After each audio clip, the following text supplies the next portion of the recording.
नमस्कार दोस्तों, स्वागत है आपका आपके अपनी YouTube channel RBSC online classes में।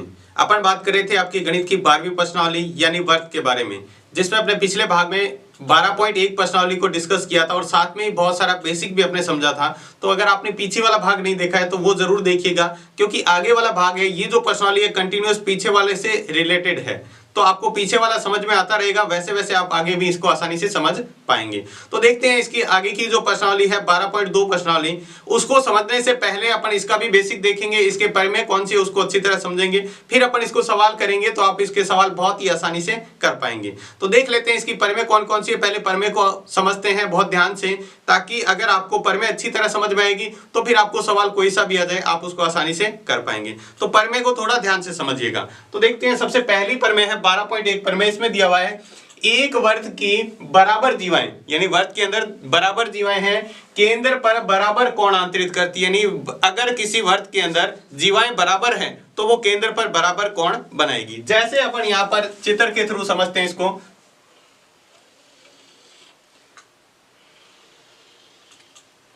ये एक वर्ग है, मान लिया एक जीवा ये है AB, इसी साइज की एक जीवा है CD, दोनों जीवाएं बराबर हैं। मान लो ये 10 सेंटीमीटर है तो ये भी कितनी है 10 सेंटीमीटर। ये है इसका केंद्र, ये क्या है वर्ग का केंद्र। तो जितना कोण ये यहां से बना रही है ना, यहां से इसका केंद्र से ये कोण जो बन रहा है और इसका जो कोण बन रहा है यहां से, दोनों ही कोण क्या होंगे बराबर होंगे। ये बिंदु O माने तो ये जो कोण इधर दोनों साइड कोण बन रहा है, ये वाला कोण जितना बनेगा उतना का उतना कोण ये होगा। यानी आपको ये दिया हुआ है, यदि जीवा AB बराबर CD है, यानी आपको जीवाएं बराबर दे दी। किसी भी सवाल में ऐसा है कि जीवा बराबर दे रखी है तो अपन क्या कहेंगे, तो कोण AOB बराबर होगा कोण COD के। किसके बराबर होगा, COD के। अगर दो जीवाएं जिसकी लंबाई बराबर है, दो बराबर लंबाई की जीवाएं हैं, तो उनसे केंद्र पर बनने वाला कोण, ये इससे बन रहा है कोण और ये इससे बन रहा है कोण, दोनों ही कोण क्या होंगे बराबर होंगे। ये आपकी पहली प्रमेय है। देखो प्रमेय को इससे समझें तो वर्ग की बराबर जीवाएं, अब यहां मैंने दो खींचे, दो से ज्यादा भी हो सकती है, ठीक है, कम से कम कितनी होती है, दो बराबर जीवाएं केंद्र पर बराबर कोण अंतरित करती है, मतलब बराबर कोण बनाती हैं। तो अगर किसी वर्ग के अंदर कितनी भी जीवाएं हो, अगर वो बराबर हैं तो केंद्र पर बनने वाले उनसे सभी कोण क्या होंगे बराबर होंगे। दूसरा देखो, इसकी जो प्रमेय है बिल्कुल इसका विलोम है, यानी इसका उल्टा है। इसके अंदर दिया हुआ है यदि एक वर्ग की जीवाएं द्वारा केंद्र पर अंतरित कोण बराबर है, यानी कोण बराबर अंतरित कर रही है दो जीवाएं, दो या दो से ज्यादा जीवाएं, तो वो जीवाएं भी बराबर होगी। यानी आपको सवाल में तो उसी तरह करना है, यानी आप इसी तरह मान लो कोई जीवा ले लिए और यहां पे ले लिए,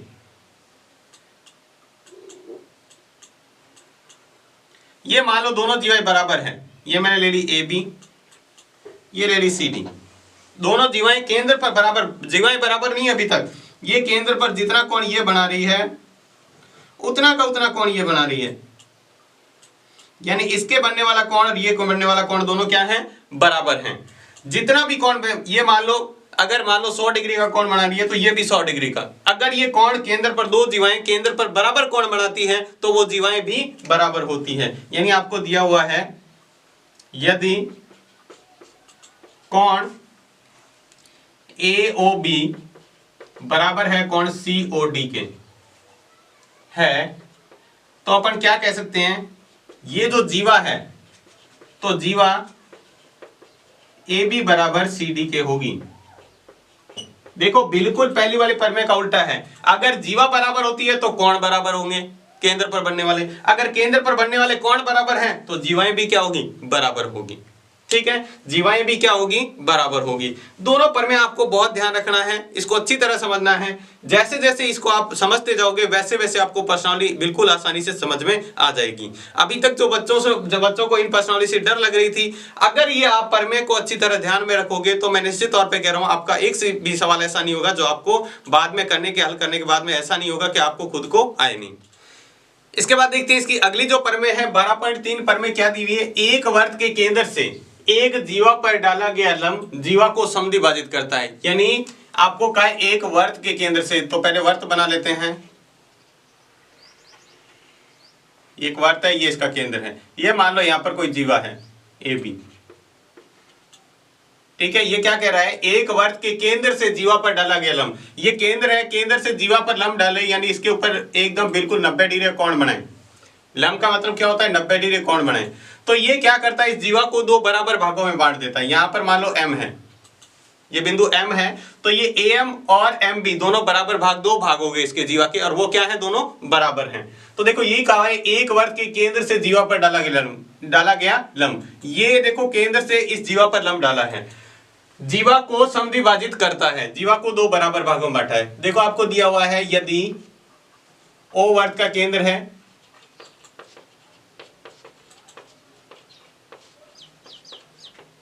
तथा साथ में ही आपको दिया है OM लंबवत है AB के, ठीक है। तो क्या होगा, ये जो AM है, M जो बिंदु है AB का मध्य बिंदु है।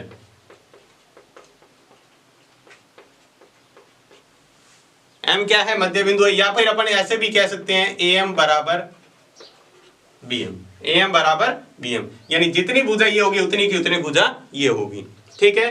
तो देखो क्या बात समझ में आई अपने को, कि केंद्र से किसी जीवा पर डाला गया लंब जीवा को समद्विभाजित करता है, यानी जीवा को दो बराबर भागों में बांटता है। अगली जो पर में बिल्कुल इसका उल्टा, देखो किसी वर्त की एक जीवा को मध्य बिंदु, जीवा के मध्य बिंदु को केंद्र से मिलाने वाली रेखा जीवा पर लंब होती है। यानी आपको ये दिया हुआ है,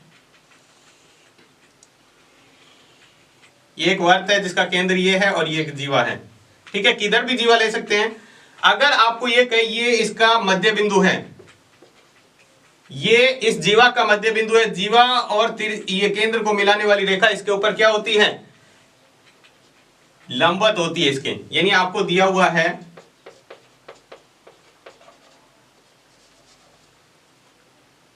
M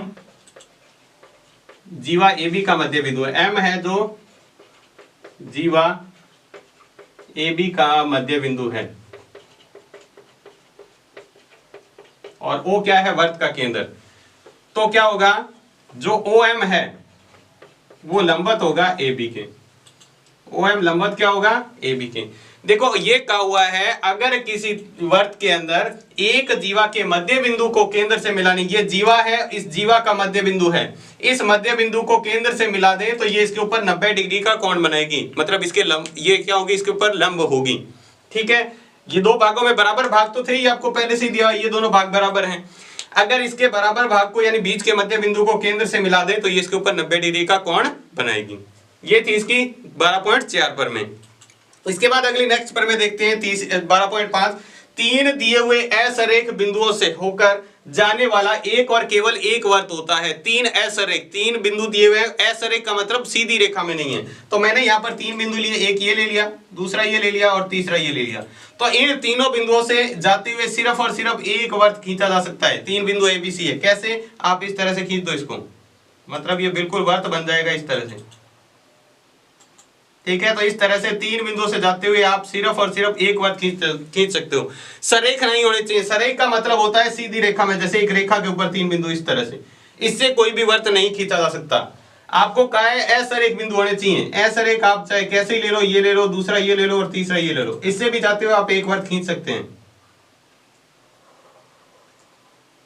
इस तरह से पूरा वर्त बन जाएगा। ये आप वर्त बनाओगे तो क्या होगा, पूरा वर्त बन जाएगा इस तरह से, ठीक है। तो तीन बिंदुओं से, जैसे मान लो x, y और z तीन बिंदु थे, तो आपको ये ध्यान रखना है कि तीन असरेख बिंदुओं से होकर जाने वाला केवल और केवल एक ही वर्त खींचा जा सकता है। एक ही वर्त खींचेंगे, एक के अलावा भी नहीं खींच सकते, सिर्फ एक ही वर्त खींच सकते हैं, ठीक है। दो बिंदुओं से जाते हुए, दो बिंदुओं से बहुत सारे खींच सकते हैं। जैसे मान लो ये दो बिंदु हैं, इससे मैंने बहुत सारे वर्त खींच सकते हैं। जैसे मान लो एक तो ये खींच दिया, एक मान लो मैंने ये खींच दिया, एक मान लो मैंने ये खींच दिया।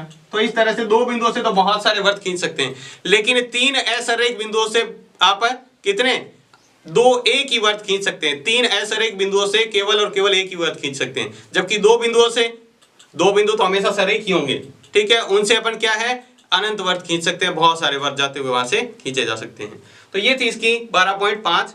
इसके बाद देखते हैं इसकी अगली जो परमें है 12.6 परमें। इसको देखो समझते हैं क्या दिया हुआ है। वर्त की समान जीवाएं केंद्र से समदूरस्थ होती हैं, यानी किसी वर्त के अंदर जीवाएं हैं बराबर हैं तो उनकी केंद्र से दूरी भी क्या होती है, बराबर होती है। जैसे अपन इसको चित्र से समझते हैं,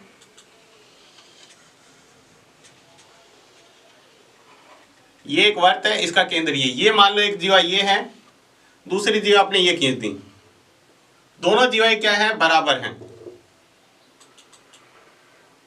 दोनों जीवा क्या है, बराबर है। जैसे मान लो ये ए बी ले लिया, इसको सी डी ले लिया, दोनों जीवाएं अगर बराबर है, यदि आपसे ये कहें, देखो यही कहा है समान जीवाएं, समान मतलब बराबर जीवाएं, जीवा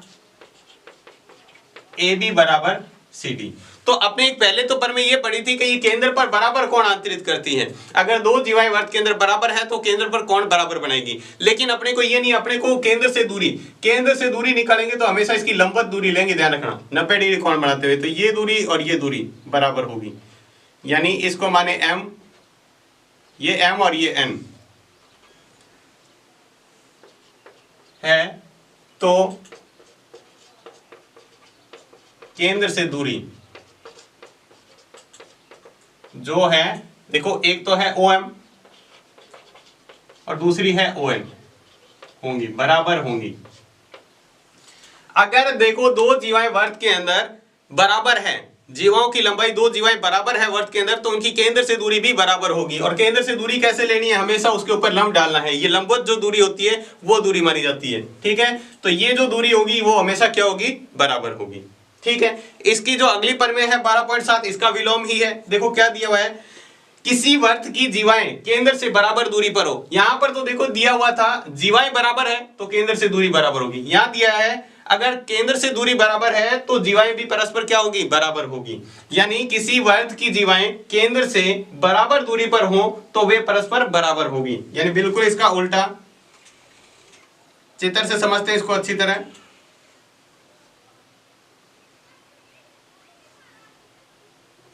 ये मान लिया इसका केंद्र है, कहीं भी मान सकते हैं। एक जीवा मान लिया ये है, दूसरी जीवा मान लिया ये है। दोनों जीवाएं अगर बराबर हैं, ठीक है, और इनकी केंद्र से दूरी, इसकी दूरी ये लंबवत होगी, इसकी दूरी ये लंबवत होगी, ये हो गया m, ये हो गया n, हमेशा इसके लंबवत होगी दूरी। तो आपको दिया हुआ है यदि OM बराबर ON है, यानी केंद्र से दूरियां हैं, ये क्या है, केंद्र से दूरियां,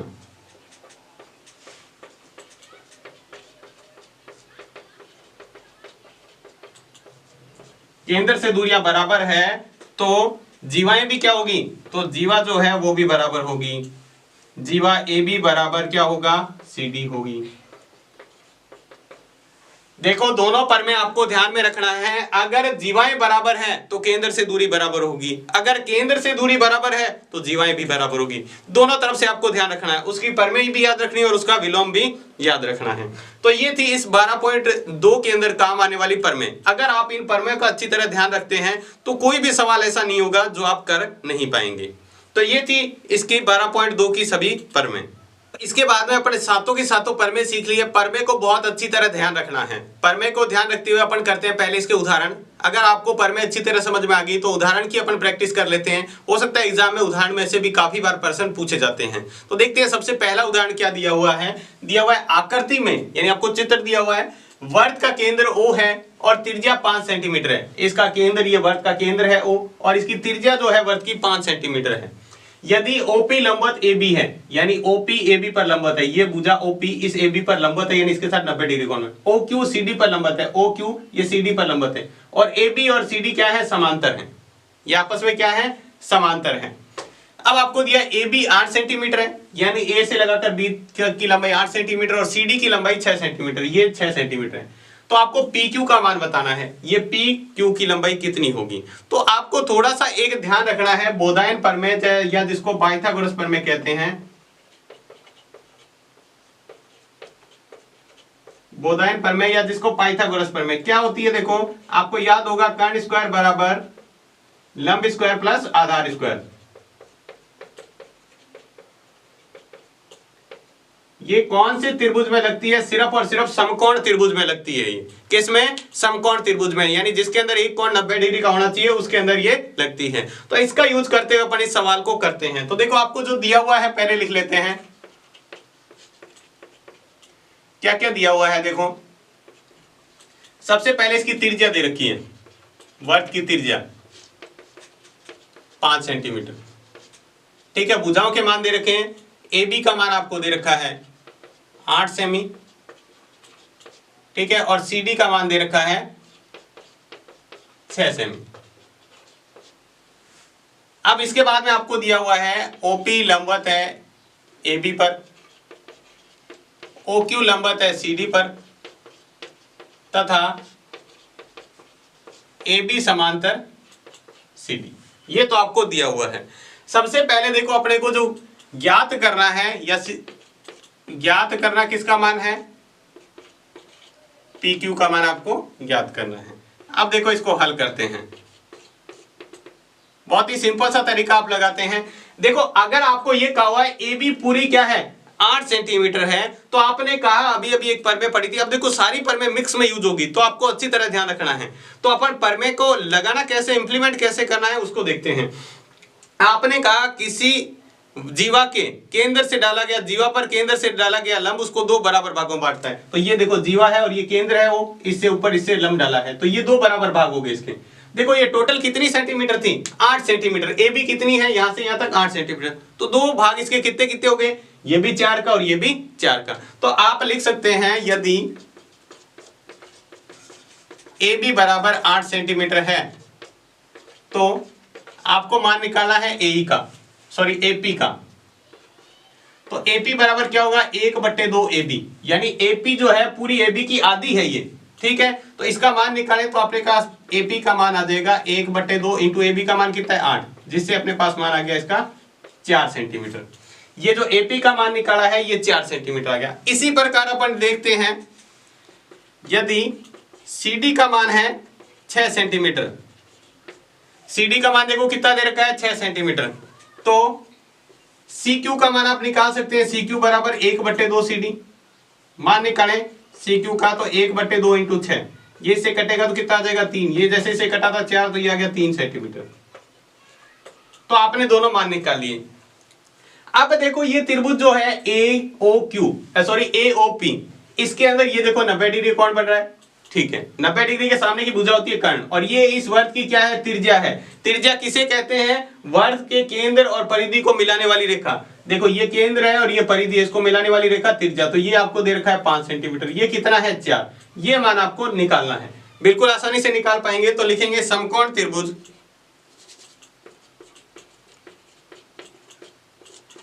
समकोण त्रिभुज देखो कौन सा है? APO में, APO में देखो 90 डिग्री के सामने की भुजा होती है कर्ण, ये हो गया इसका आधार है, ये हो गया लंब। तो कोई सा भी आधार और लंब में कोई फर्क नहीं पड़ेगा। तो मैंने लिखा इसका जो कर्ण है वो है AP,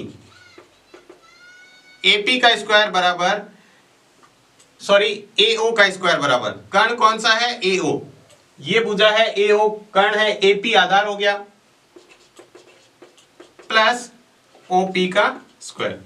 अब इसके अंदर जो जो मान पता है अपने रख दो। देखो AO का मान अपने को पता है, AO का मान कितना है 5, तो यहां रखा 5 का स्क्वायर, बराबर AP का मान अपने को पता है 4, तो यहां रखा 4 का स्क्वायर, और OP को तो अपने को ज्ञात करना है, OP को तो अपने को क्या करना है? ज्ञात करना है। तो OP को इधर रख लेते हैं, इसको इधर भेजते हैं। 5 का स्क्वायर कितना होता है?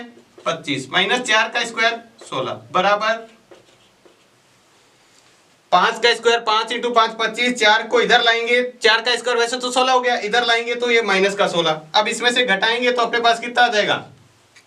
16 में से 25 गए तो OP स्क्वायर बराबर, OP का स्क्वायर बराबर आ गया आपके 16 में से 25 जाएगा तो 9। अपने को तो OP का मान ज्ञात करना है, तो √9, और √9 का स्क्वायर मान कितना होता है? OP बराबर 3 सेंटीमीटर। OP का मान आ गया, इतनी भुजा आ गई। इसी तरह आप ये नीचे वाली त्रिभुज में भी लगा के निकाल लो। इसी तरह आपको क्या करना है? यहां लगाना है त्रिभुज, समकोण त्रिभुज, क्या नाम हो गया? COQ में, CQO में, ये देखो सी क्यू ओ में, इसमें भी पाइथागोरस प्रमेय लगाते हैं। देखो कर्ण कौन सा है, सी ओ, आधार कौन सा है, सी क्यू का स्क्वायर, प्लस लंब कौन सा है, ओ क्यू का स्क्वायर। ठीक है, ये देखो कर्ण का स्क्वायर, ये 90 डिग्री सामने भुजा, ये भी इसकी त्रिज्या है। देखो ये भी वर्ग की त्रिज्या है तो 5, ये 6 सेंटीमीटर थी, दो टुकड़े हो गए 3 3 के, तो अपने पास 3 भुजा गई। तो जो मान पता है वो रख दो, ये हो गया 5 का स्क्वायर बराबर सी क्यू का मान कितना है, 3 का स्क्वायर प्लस ओ क्यू का मान अपने को ज्ञात करना है। देखो ये दोनों क्यों निकाला है, अगर अपन ये निकाल लेंगे तो ये और ये दोनों जोड़ देंगे तो टोटल पी क्यू भुजा आ जाएगी। ठीक है, इसलिए दोनों अलग अलग निकाले। 5 का स्क्वायर अपने को पता है 25 होता है, 9 3 का स्क्वायर 9, इधर लाएंगे तो माइनस का, 25 में से 9 जाएंगे तो 16, अब 16 का इधर स्क्वायर इधर लाएंगे तो अंडर रूट का 16 बराबर ओ क्यू। ठीक है, अब ओ क्यू का मान कितना आ गया, 4 सेंटीमीटर।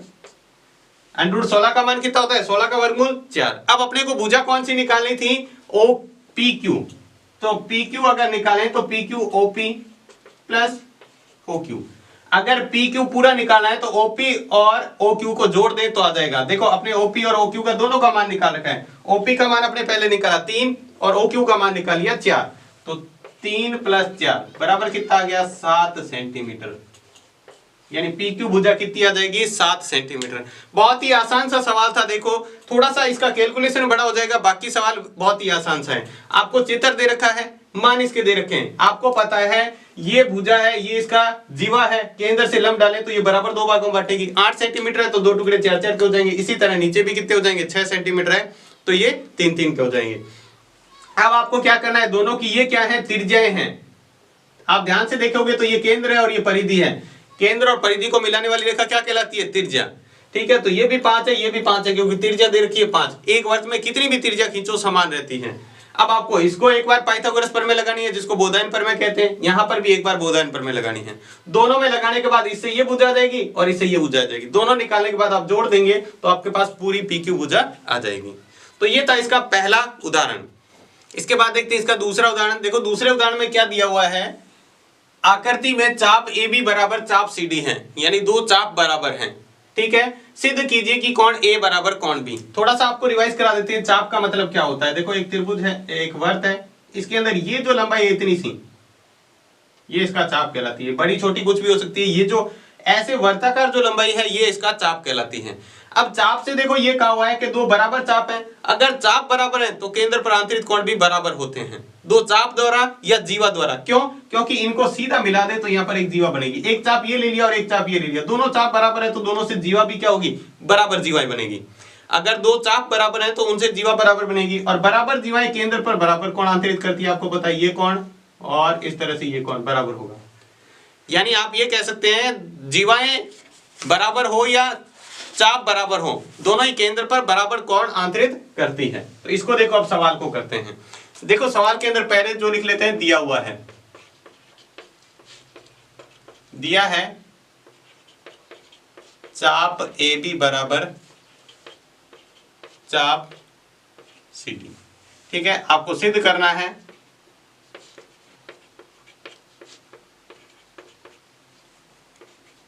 कोण ए बराबर कोण बी। चित्र आपको दे रखा है। ठीक है, अब इसको हल करते हैं। हल करने में अपने को पता है समान चाप या समान जीवाएं केंद्र पर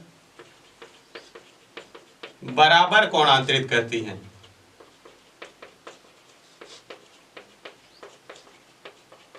ठीक है, बराबर चाप होते हैं, केंद्र पर बराबर कोण आंतरित करते हैं। तो देखो यहां पे मैंने कोण लिया है, वो ये लिया है। कोण कौन सा, ये चाप लिया था ए बी, एक तो चाप ये है ए बी इतना सा, और एक चाप है सी डी ये रहा। तो ए बी चाप से कौन सा कोण बन रहा है, कोण ए ओ बी बराबर किसके होगा, कोण इधर जो बन रहा है सी ओ डी के, कोण सी ओ बी। थोड़ा सा ध्यान से देखें, ये कोण देखो बन रहा है ए ओ बी और ये कोण बन रहा है सी ओ डी, ये दोनों क्या है आपस में बराबर।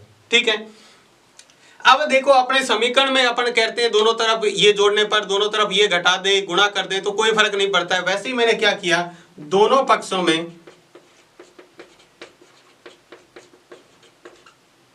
कोण BOC जोड़ने पर कौन सा, ये मैंने BOC दोनों में जोड़ दिया, तो देखो ये क्या बनेगा, AOB प्लस BOC, इधर भी जोड़ना है बराबर COD प्लस BOC, इधर भी BOC जोड़ेंगे इधर भी BOC जोड़ेंगे, कोई फर्क नहीं पड़ेगा समीकरण के अंदर। अगर दोनों पक्षों में बराबर संख्या कोई जोड़ी जाए घटाई जाए तो कोई भी फर्क नहीं पड़ता है। लेकिन आप देखो AOB और BOC जोड़ के क्या बन रहा है, यानी AOC इतना कोण था और BOC ये कोण जोड़ दे तो पूरा कोण नहीं बन जाएगा, AOC क्या कोण बनेगा, कोण AOC। देखो ये कुछ इस तरह से अलग बना के देखते हैं, ये कोण था एक, ये AOB था और यहां से एक और बन रहा है BOC, तो AOB और BOC इन दोनों को जोड़ें तो ये पूरा कोण बन जाएगा AOC, ठीक है। इसी प्रकार COD इसमें भी BOC जोड़ेंगे तो ये कोण बन जाएगा पूरा यहां से यहां तक का, जिसका नाम क्या हो जाएगा, देखो BOD, क्या हो जाएगा, कोण BOD, ठीक है। इसको थोड़ा सा अपने को ध्यान रखना था। अब देखो सवाल में क्या करते हैं, दो त्रिभुज लेते हैं, त्रिभुज कौन कौन सा लिया, यही देखो AOC तथा त्रिभुज BOD में, ये है देखो AOC और ये है BOD। एक त्रिभुज के अंदर ये तो ध्यान रखना है सभी त्रिज्याएं क्या होती है, बराबर। तो मैंने क्या किया, AOC की त्रिज्या है AO त्रिज्या किसके बराबर लिख दी, OC के, AO इसकी AO और इसकी OD। दूसरा देखो इसकी एक और त्रिज्या है OC, बराबर किसके होगी, BO के। ध्यान से देखना ये त्रिभुज कैसे बन रहे हैं, कुछ इस तरह से बन रहे हैं कि ये भी इस वर्ग की त्रिज्या ये होगी, यहां पर ये मैंने इसके बराबर मान ली क्योंकि ये भी त्रिज्या है। दूसरा इसका ये OC भी इस वर्ग की त्रिज्या है और यहां पर भी ये इस त्रिभुज की एक भुजा भी है और ये इसकी त्रिज्या भी है, तो दोनों क्या होंगे, बराबर। अब साथ में आपने ये सिद्ध किया है, इसको अपन समीकरण 1 कह देते हैं, कोण AOC बराबर है कोण BOD के, ये अपने समीकरण 1 से यहां पर लिख देंगे वर्ग की त्रिज्या, ये भी त्रिज्या ही है इसलिए ये हुआ है, कारण आपको लिखना है। अगर ये बराबर हो जाते हैं तो दोनों त्रिभुज, अगर इस दो त्रिभुजों के अंदर दो भुजाएं बराबर हैं और एक कोण उसके बीच का ही बराबर है, देखो ये भुजा और ये भुजा बराबर, इसके बीच का कोण, ये भुजा और ये भुजा बराबर, इसके बीच का कोण। देखो अगर इस तरह से बन रहा है, देखो ये थोड़ा सा ध्यान देंगे तो दो त्रिभुज इस तरह से बन रहेंगे, ये O हो गया, ये A हो गया, B हो गया, ये O हो गया, C हो गया, D हो गया। ये त्रिज्या है तो ये त्रिज्या मैंने किसके बराबर मान ली, यहाँ C है तो यहाँ B है, ये त्रिज्या मैंने मान ली इसके बराबर और ये वाली त्रिज्या इसके बराबर, और ये जो कोण है वो आपने पहले ही क्या रखा था, ये कोण AOC BOD के बराबर है, AOC BOD के बराबर है। अगर ये कोण बराबर, दोनों भुजाएं बराबर होती है, अगर अनुपात बराबर होता है तब तो समरूप होती, अगर यहाँ पर भुजा ही बराबर है तो दोनों क्या होंगे, सर्वांगसम। क्या हो जाएंगे, तो अपन लिखेंगे त्रिभुज AOC सर्वांगसम होगा त्रिभुज BOD के, BOD के। कौन से नियम से हुआ है, ये SAS नियम, ये सर्वांग समता का भी नियम होता है, ध्यान रखना। सर्वांग समता में भुजा बराबर होती है जबकि समरूप में भुजाओं का अनुपात बराबर होता है। अगर ये बराबर हो जाते हैं तो इसके बाद में बचे हुए कोण और बची हुई भुजा भी क्या हो जाएगी, बराबर। तो अपने को कोण कौन सा चाहिए, इस AOC का कोण A चाहिए और इसका कोण B चाहिए, तो लिख देंगे तो कोण A बराबर कोण B, ठीक है। सर्वांग समता के नियम से ये अपने को सिद्ध करना था। थोड़ा सा आप चित्र को अच्छी तरह इसको समझना है, चित्र आपने अच्छी तरह समझा तो फिर सवाल आसानी से हो जाएगा। दोबारा से देखते हैं आपको क्या दिया हुआ है, ये दिया हुआ है चाप AB बराबर चाप CD, यानी बराबर चाप केंद्र पर बराबर कोण अंतरित करते हैं। ये आपको पर में ध्यान में होना चाहिए। आपने ये कहा था ना, बराबर जीवाएं केंद्र पर बराबर कोण अंतरित करती हैं, तो जीवा और चाप एक ही बात होती है। जीवा सीधी रेखा ले लेते हैं, चाप वैसे लंबाई है, लेकिन दोनों की दूरियां क्या होती है। देखो ऐसा नहीं है कि चाप और जीवा एक ही चीज होती है, चाप अलग होता है, जीवा अलग होती है, ठीक है। उसके बाद में कोण A बराबर कोण B आपको सिद्ध करना है। आपने ये कहा समान चाप केंद्र पर बराबर कोण अंतरित करते हैं, तो कोण AOB बराबर कोण COD। दोनों तरफ मैंने क्या किया, BOC जोड़ दिया, इधर भी इधर भी, तो दोनों कोण मिला के एक कोण बन गया AOC, इधर दोनों कोण मिला के BOD बन गया। अब मैंने त्रिभुज लिया है कौन सा, AOC और BOD। दोनों त्रिभुज को मैंने यहाँ अलग बना के समझाया ताकि आपको समझ में आ जाए। ये एक ही वर्ग की, देखो यहां से O से ये केंद्र है और ये परिधि मिलाने वाली ये त्रिज्या होगी, इधर ये त्रिज्या, तो दोनों बराबर, यानी ये भुजा इसके बराबर, ये भुजा इसके बराबर। जब दो भुजाएं और कोण तो आपने पहले ही सिद्ध कर दिया कि कोण AOC बराबर BOD, ये रहा समीकरण 1 से AOC बराबर BOD। दो त्रिभुजों के अंदर दो भुजाएं बराबर हो, भुजाएं बराबर हो और उसके बीच का ही कोण बराबर हो तो दोनों त्रिभुज होते हैं सर्वांग सम। क्या होते हैं? सर्वांग सम, मतलब बिल्कुल बराबर। अगर दोनों त्रिभुज सर्वांग सम हो गए तो बाकी बची हुई भुजा और बाकी बचे हुए कोण भी क्या हो जाएंगे? बराबर हो जाएंगे। इसके बाद देखते हैं इसका तीसरा उदाहरण। देखो तीसरे उदाहरण में क्या दिया हुआ है, एक वर्त की दो जीवाएं AB और AC बराबर हैं। देखो AB और AC दिया हुआ है, बराबर हैं। सिद्ध कीजिए कि वर्त का केंद्र कोण BAC के समद्विभाजक पर स्थित होगा। तो देखो पहले अपन इसका चित्र बना लेते हैं, फिर आपको ये समझ में आएगा किस तरह से पूछा हुआ है सवाल के अंदर। यानी आपको एक वर्त दिया हुआ है, ये इसका केंद्र हो गया O। अब यहां से दो जीवा खींचनी है अपने को, एक तो होनी चाहिए AB और एक AC। तो मैंने यहां से क्या किया, एक जीवा ये खींच ली, ये हो गया A, ये B, और यहीं से एक और जीवा खींच दी AC। दोनों जीवाएं क्या है? बराबर हैं। देखो ये AC जीवा होगी, ये AB जीवा होगी, ठीक है। अब आपको ये कहा है दो बराबर जीवाएं हैं तो सिद्ध कीजिए कि कोण ये जो BAC कोण बन रहा है ये O को इससे मिला है तो ये इसका समद्विभाजक पर स्थित है, यानी इसका समद्विभाजक पर स्थित है। तो अपन क्या करेंगे, इसको मैंने क्या किया, B को O से मिला दिया और C को भी O से मिला दिया, ये अपन रचना के अंदर लिखेंगे। और इसको किससे मिला दिया? A से भी मिला दिया, ठीक है, ये इसका समद्विभाजक है। तो जो अपन को सवाल में दे रखा है पहले वो लिख लेते हैं। दिया है जीवा AB बराबर AC, ठीक है। अपने को जो सिद्ध करना है वो ये करना है कि O, केंद्र O कोण BAC के समद्विभाजक पर स्थित है।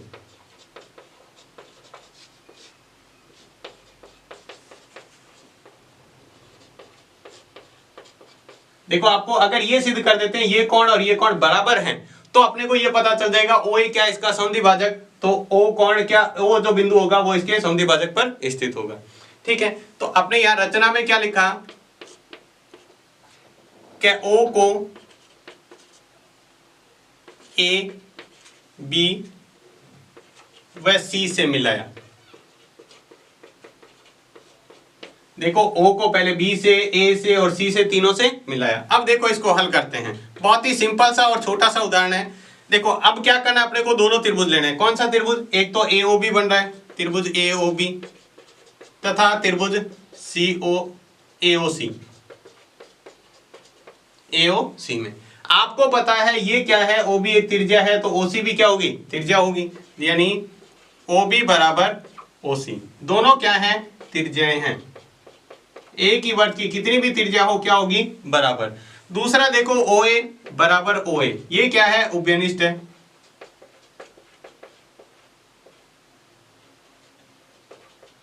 ये क्या है? उभयनिष्ठ भुजा है।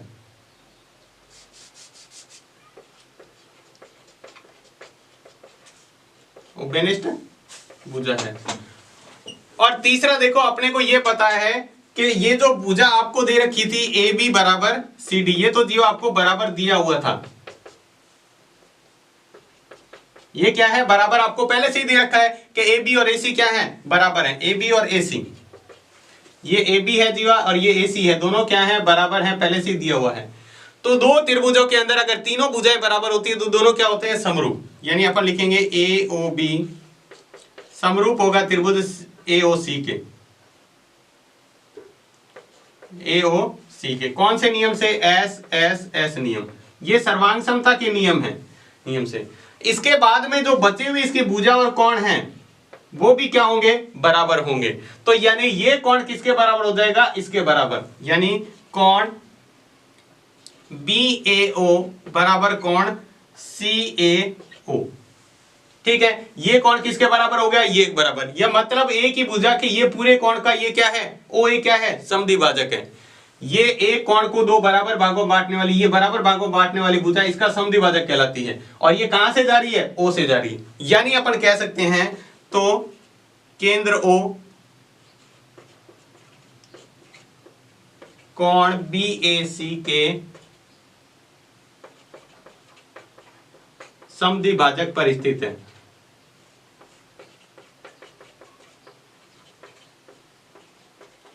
कहाँ है, समिद्धिभाजक पर स्थित है। क्यों? क्योंकि ये इसका समिद्धिभाजक यहाँ से जा रहा है और वो O से ही जा रहा है यहाँ से, तो ये इसके समिद्धिभाजक पर स्थित है। ये था इसका सिंपल सा तीसरा उदाहरण। तो आज की क्लास में बस इतना ही, जिसमें अपने बात किया 12.2 की जो महत्वपूर्ण प्रमेय थी उसके बारे में और कुछ उदाहरण के बारे में। बचे हुए उदाहरण है जो अपन करेंगे नेक्स्ट क्लास में। तो आज की क्लास आपको कैसी लगी हमें कमेंट बॉक्स में लिखकर जरूर बताएं। अगर आपको क्लास अच्छी लगी है तो इसको लाइक कीजिएगा और चैनल को अभी तक सब्सक्राइब नहीं किया है तो चैनल को सब्सक्राइब जरूर करें। तो आज की क्लास में बस इतना ही, धन्यवाद।